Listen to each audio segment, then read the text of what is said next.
Hey guys, so today we're going to have a look at an activity called paper cuts. Now the whole idea of this activity is to get students reflecting shapes across a line of symmetry. So let's get started.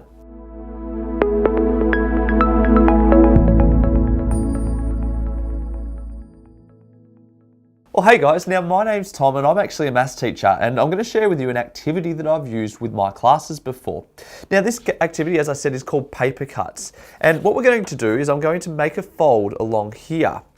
Now, what you'll need to do as I make this fold is grab a piece of paper and you need to draw out two rectangles. And the rectangles need to be about that size on your piece of paper. Make sure they don't overlap at all, but yeah, get a piece of paper, two rectangles.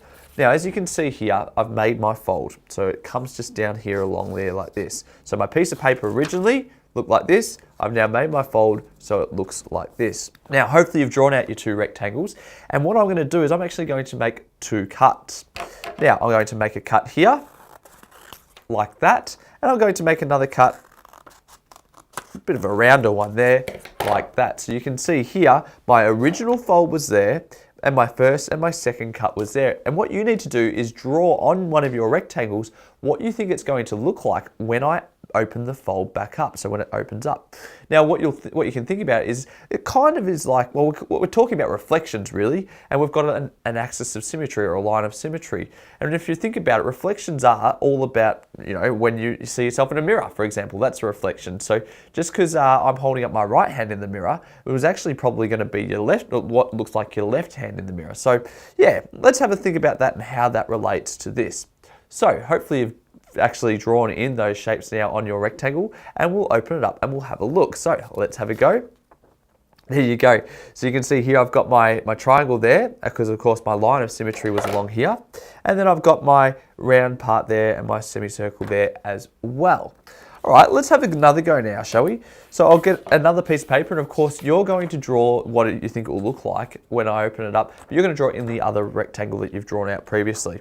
But I'm going to make my fold, and I'm going to come along here like this, so that I've now got a horizontal line of symmetry. And I'll make three cuts this time. So let's have a look. I'm going to go one, I'm going to go two, like this, and then I'm going to make a third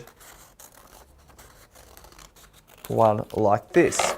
So as you can see here, I've got my line of symmetry or my fold, and you've got 1, 2, and 3 cuts. Now hopefully you're already going through and drawing what you think it will look like in your other rectangle that you've done. Once again, my line of symmetry or my fold, because they're pretty much the same thing, and my 1, 2, 3 cuts. Now what I find often helps people out with this is if they actually draw a dotted line of symmetry going through their rectangle, and of course it's going to be a horizontal one for this one. Now, hopefully you've gone through and done that, but if you haven't, of course, you can press pause, and then once you've done it, come and check in with what it looks like. But let's go through now and actually open it up and have a look at what it's going to look like. So as you can see here, the big reveal, ta-da!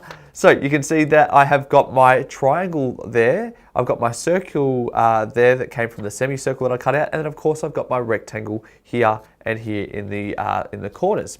So guys, if you want to actually go through and have a look at some different extensions that you can use with this activity, feel free to click on the button that's just up there, and it'll take you through to a teacher version of the different ways that you can, like I said, extend the activity. Or if you're a student, you can still go through and have a look at some ways to challenge yourself as well.